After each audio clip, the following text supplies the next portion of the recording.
नमस्कार किसान भाइयों, द कृषि चौपाल में आपका स्वागत है। किसान भाइयों, मैं हूं प्रमोद कुमार और आप देख रहे हैं द कृषि चौपाल।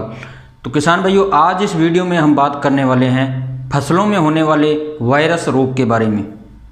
वायरस रोग फसलों पर होने वाला एक बहुत ही खतरनाक रोग है और यह जिस खेत में आ जाता है और यदि समय पर इसकी रोकथाम नहीं की जाए तो यह पूरी फसल बर्बाद कर देता है। इसलिए आप ध्यान दें, वायरस रोग खेत में आते ही उसका नियंत्रण शुरू कर दें।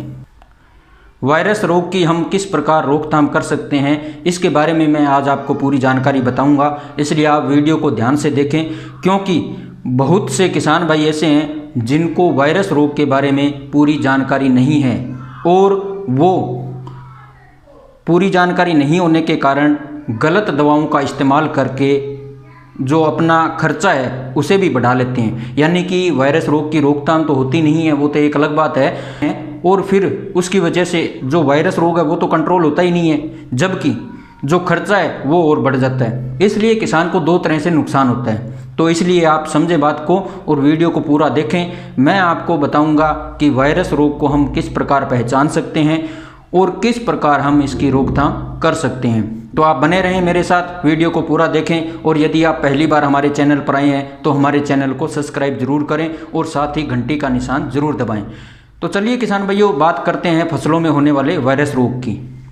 वायरस रोग किसान भाइयों जो है वो बहुत ही खतरनाक है, क्योंकि यह जिस पौधे के अंदर एक बार हो जाता है वह पौधा ठीक नहीं होगा। इसलिए वायरस रोग के कारण क्या होता है, पहले तो हमें लक्षण जानना जरूरी है। वायरस रोग के कारण जो पौधा है उसकी पत्तियां सिकुड़ जाती है, गुच्छे बन जाते हैं पत्तियों के, और बहुत से किसान भाई इसे कहते हैं कि माथे बंध गए, माथाबंदी रोग भी इसको कहते हैं। तो इसलिए जो पौधे में इस तरह की माथाबंदी हो जाए, गुच्छा आ जाए, गुच्छा बन जाए, तो ऐसे पौधे यदि हमें खेत में कहीं एक या दो शुरुआत में दिखाई दें, दो चार हमें दिखाई दें, उस समय आप ऐसे पौधों को उखाड़ के नष्ट कर दें। ध्यान रखें, नष्ट करने का मतलब यह नहीं है, क्योंकि बहुत से किसान भाई क्या करते हैं, जो पौधे हैं वो उन्हें उखाड़ के वहीं खेत में ही डाल देते हैं। तो इससे हमें कोई फ़ायदा होने वाला नहीं है, क्योंकि यह एक वायरस रोग है और यह अपने स्वस्थ पौधों में वहाँ से फैल जाएगा। इसलिए इस बात का विशेष ध्यान रखें। जो हमें रोगग्रस्त पौधा दिखाई दे, जिसके पत्तों पर गुच्छे बन रहे हैं, माथाबंदी हो रही है, ऐसे शुरुआती एक दो पौधे अगर दिखाई दें तो आप उन्हें तुरंत उखाड़ के नष्ट करने का मतलब है या तो आप उन्हें जला दें या खेत से बाहर खाली जगह में गड्ढा खोद के उसको दबा दें। ये तो है पहला उपाय। अब हमें यह जानना जरूरी है कि यह वायरस रोग आखिर फैलता कैसे है। तो किसान भाइयों देखिए, वायरस रोग जो है, वायरस अपने आप नहीं फैलता, यह किसी वाहक के जरिए जो रोगग्रस्त पौधे हैं उनके द्वारा स्वस्थ पौधों में जाता है।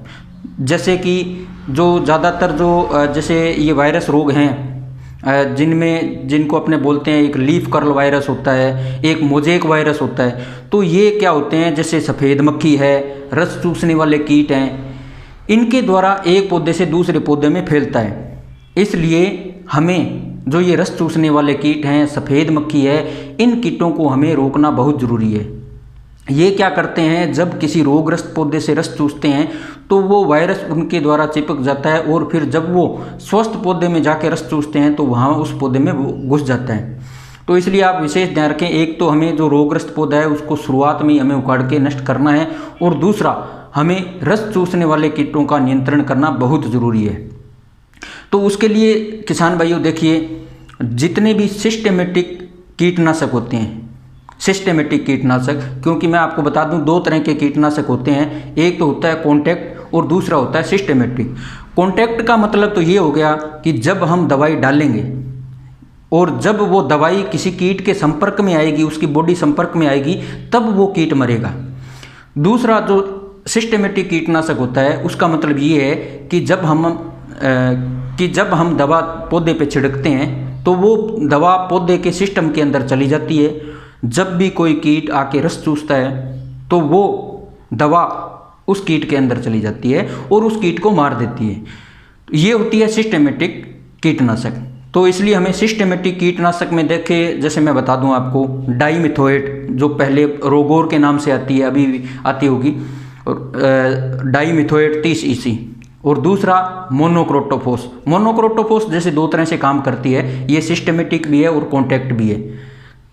तो इनका आपने छिड़काव कर सकते हैं। इनकी आप 2 मिलीलीटर मात्रा 1 लीटर पानी के हिसाब से घोल बना के आप खड़ी फसल पे छिड़काव कर सकते हैं।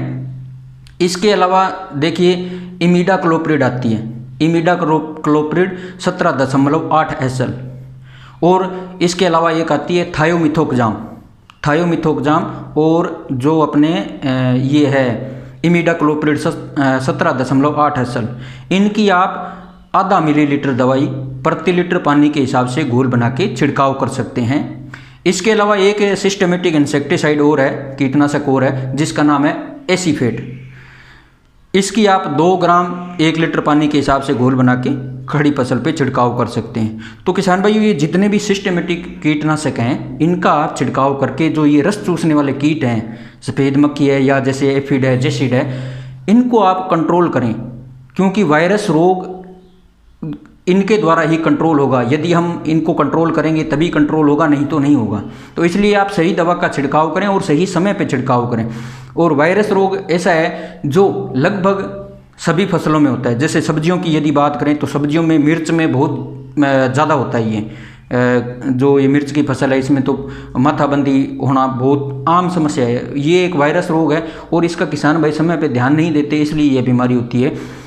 दूसरा, यदि जैसे मिर्च है, टमाटर है, बैंगन है, इनमें होता है, कपास की फसल में होता है, मूंग मोठ में भी होता है। इसके अलावा यदि फल वृक्षों की बात करें तो फल वृक्षों में जैसे पपीता में तो इतना भयंकर यह फैलता है कि यदि एक पौधे पर अपन ने कंट्रोल नहीं किया तो ये पूरा जो बगीचा है उसको ख़राब कर देते हैं। तो इसलिए इसका समय पर रोकथाम जरूर करें। और दूसरी चीज़, आप जो भी पौध लेके आएँ, जैसे मान लो मिर्च लगा रहे हो, आप मिर्च की पौध तैयार की है एक तो, या पौध लेके आए हो, तो उसमें एक तो स्वस्थ पौधा आप लें। दूसरा, यदि आप घर पे पौध तैयार कर रहे हैं तो उस स्थिति में आप क्या करें, जब आप नर्सरी में बीज डाल दें, तो नर्सरी में बीज डालने के बाद जैसे उसको अपने ट्रांसफर करना है खेत के अंदर, लगभग 5, 6, 7 सप्ताह बाद उसको खेत में अपने उसको ट्रांसफ़र करना है, उसका ट्रांसप्लांटिंग करनी है। तो उस दौरान यानी कि नर्सरी में बीज डालने के तुरंत बाद अपने को एक नाइलॉन की जाली आती है, नाइलॉन 40 मेश की एक जाली आती है, उस जाली से हमें नर्सरी में बीज लगाने के बाद उस जाली से ढक देना है। तो इससे क्या होगा कि वो वायरस है वो उसके अंदर घुसेगा नहीं। और उसके बाद जब हम पौध को खेत में लगा रहे हैं तो खेत में लगाने से पहले आप ये जो सिस्टेमेटिक कीटनाशक है इसका छिड़काव ज़रूर करें।